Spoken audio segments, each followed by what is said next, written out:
Logan, whenever you're ready. Okay. Is everyone in here? I believe so. I mean, yeah, I believe. It'll be Emma and Jonathan.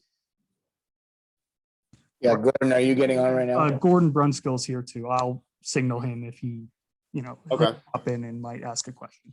Yeah, that's good. Okay, all right, we're ready. All right, everyone, welcome. This is Jay Hossack, George Mason University head coach. Speaking, he'll give an opening statement to start, and then we'll give the floor for questions. You can use the raise hand interaction tool on Zoom if you'd like to ask a question, just like on Thursday.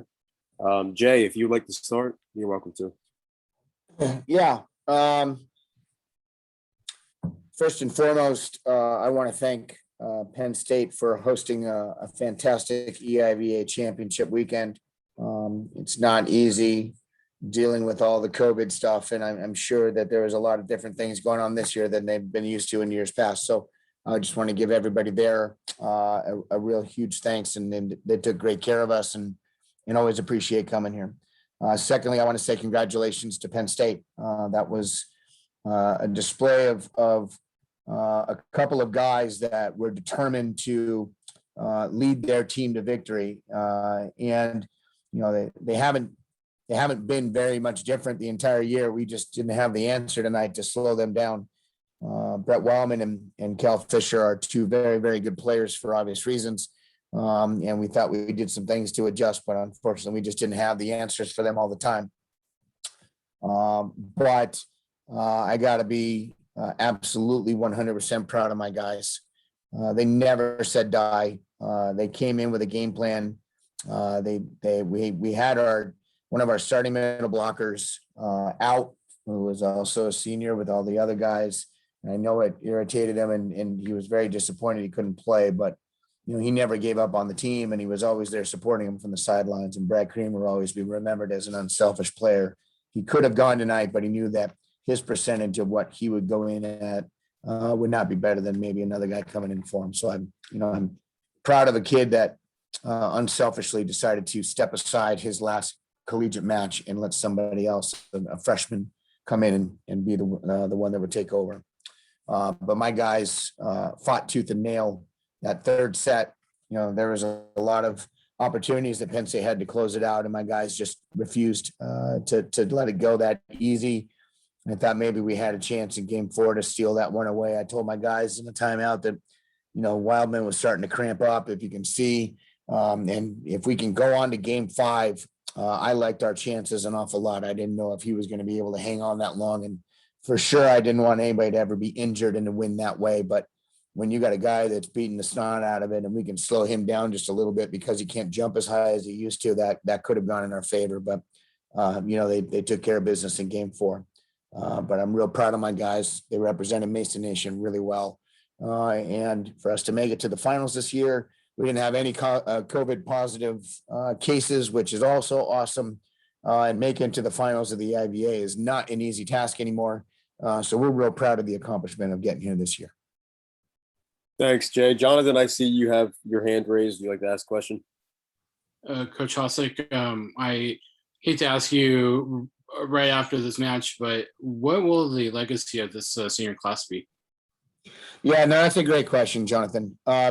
This was my first real class that when I got the job at Mason. These are the guys in my first year that I recruited to come in. And, for them last year, when everything happened with COVID, a few of them decided, we're coming back because we have some unfinished business to do. And for them to take time out of their futures to be able to come back and be a part of this team, a part of this brotherhood, that says a lot about how tightly knit this group is. And I think the legacy that they're going to leave is that no matter what, the team always comes first. And no matter what, everybody is part of this fabric for the rest of their lives. And, the memory of this match will fade over time, but the memories and the friendships that have been bonded and created in the last 5 years will never fade away.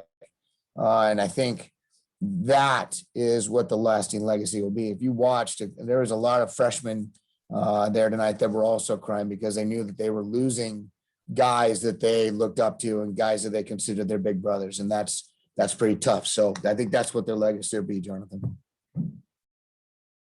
I don't see anyone else's hand raised. Gordon, do you have a question? There you go. Yeah, it's just the 1-2 punch that Penn State had, and how tough is it to try to come up with a defense where is two guys who are demolishing the ball like that? Yeah, I mean, one of them was the all-tournament MVP for a reason. The other one is, an All-American candidate for a reason. They both should be first-team All-Americans, if you ask me. They're going to get their kills, and I thought their passing game was phenomenal. I know Pav, obviously, from working here for all those years. I know he puts a lot of emphasis on serve and pass, and those guys can bring it from the service line, but they also control everybody else's serves really, really well. And when we had him at our place a few weeks ago, I thought we did a little bit better job of actually serving in seams and making them have to move a little bit. And I thought tonight we didn't do quite as good of a job as that. But the reality is, good players are good players for a reason. And at the next level, when they go on to the NCAAs, I shudder to think who they're going to face across the net. But if nobody else learned what we didn't do right tonight or what we did do right tonight, and make those adjustments, it's going to be a long night for another team. Those two kids are really, really good. And listen, Cole Bogner's, in my eyes, one of the top 3 setters in the country. And when you got a kid keeping ball control like Bantle, and you got Bogner moving around real fast, that's a good group. I'm real excited. One of the things we talked about earlier today, and I've been really true to this in my entire career, I will always fight for my team and, throughout the season until our last match. As soon as that match is over, I'm absolutely the biggest fan of Penn State right now because they're representing the EIVA at the next step. And I could not be more proud to see a team that's going to go out there and fight and be able to do some fantastic things. And I'd love to see them continue to move on in these tournaments. And represent our conference with pride and with class, and I'll be their biggest fan from now on this next couple of weeks. Jonathan, you can go ahead. Coach, you kind of took my next question away from me. I was going to say that you are one of the biggest EIVA supporters out there, but I realize you haven't played a huge non-conference slate this year, and nobody has. My question is, what do you think of Penn State's chances in the national tournament? I think it all matters about the seeding. I'm real disappointed that Penn State got the 6th seed. I don't think they're deserving that. I think they're deserving of the 5th or maybe even the 4th seed. They're that good. But the powers that be sometimes have a bias against East Coast teams for some reason. So if they have to end up playing Belmont Abbey in the first round, I'm pretty sure Penn State's going to handle them pretty easily. Belmont's a very good team, and congratulations to them for winning the tournament. But Penn State's got some firepower that I'm not sure they've seen them before. But if they do move on to a higher seed, there's a few teams out there that have really, really good blocking and defense. But those two guys just have an ability to light people up. And so, if our guys, and I mean our guys being the EIVA guys, continue to just bring it from the service line and control the serves, I like their chances against anybody, to be honest with you. Emma Holtz, I see your hand raised. Go ahead. Hi, Coach. I wanted to quickly address the third set, how it was such a nail biter to the end, and George Mason really didn't denied Penn State any chance of taking that set early. How did you help your players combat any of the fatigue that comes with a prolonged set as long as the third set was? Well, if you were paying attention, we had one on Thursday, so we kind of know what it feels like to be in those situations. We're not afraid of them.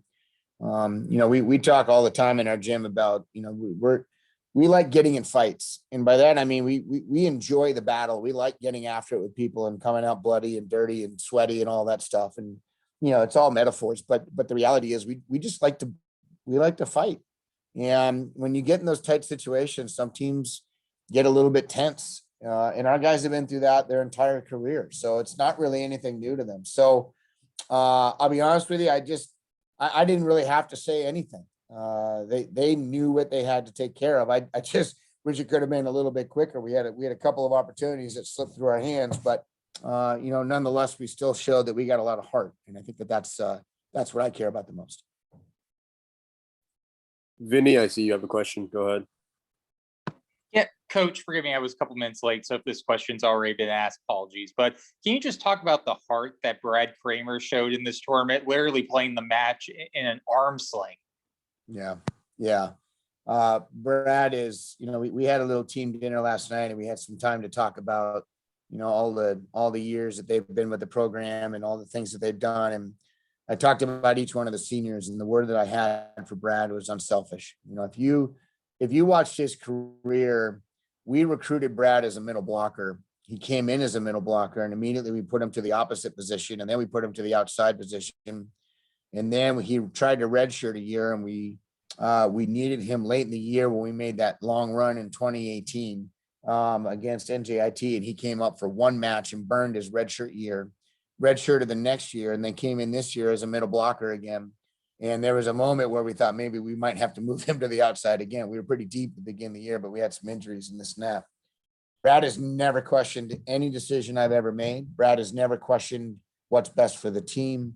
Brad is the most unselfish player, one of the most unselfish players I've ever coached. And every time I've asked him to do something new, every time I've asked him to do something he was not used to, anytime I try to switch him in a position, his first response is always whatever the team needs. And, him going down Thursday, dislocating his shoulder twice, we knew it was going to be a tough pull for him to be able to come back. I thought, after the first time, it'll be a little bit sore. We've all done that. He woke up yesterday and he was in tears, and he knew that it was probably not going to happen. And he was pretty impactful against them last time we played him at our place with his serve. And we thought if we can maybe get him to get hot with his serve a little bit and get us a couple of points, we might be able to do something. And unfortunately, it just wasn't the case. And at the end of the third, he was like, I can't go anymore. Unselfish. Brad Kramer will leave that legacy. And if anybody ever, wants to know what a true warrior and a true teammate looks like, Brad will be one of the first people I talk about. And we'll have a couple more questions for Coach. Does anyone else have a question? Jay, what are you going to remember most about this 2021 season as a whole? It's a really good question, Kevin. I'm going to remember the fact that it wasn't just us that had to go through this. So all the heartache and all the testing and all the quarantining and all the mask wearing and all the, protocols that we had to follow, everyone around the country should be commended because it's exhausting. I've been coaching for 20 plus years, and I am absolutely mentally exhausted. And, it wasn't because my team was harder to coach than any other ones. It wasn't because of the travel. It wasn't because of the practice times. It's all the stuff that goes on around it. And I know every coach around the country is dealing with that. And these kids, never questioned why we had to do anything. They just kept doing it because I told them at the beginning of the year, and it came true this year, the decisions you make off the court can have a real lasting impact as to what can happen to us later on down the line. And somewhere down the line, it's going to be survival of the fittest. You're looking across the country right now, UCLA on Thursday night had 5 of their guys that tested positive for COVID or were quarantined for whatever reason. That's half their starting lineup because some of those guys are real good players. And I know it wasn't because they ran around with their mouth open and tried to get COVID, but those decisions, whatever happened, impacted that team, and they didn't even make it past the semifinals. And so for our guys to go throughout the entire year and be positive, not positive at all the entire year, it's awesome. But I'm just mentally exhausted, and I think that's what I'm gonna take away from this year is that this was a grind of all grinds, and I cannot wait for it all to be over. Time for one more question. Let's go to Jonathan Bates. Coach, I want to end on a lighthearted question for you. Where are the best milkshakes in Happy Valley?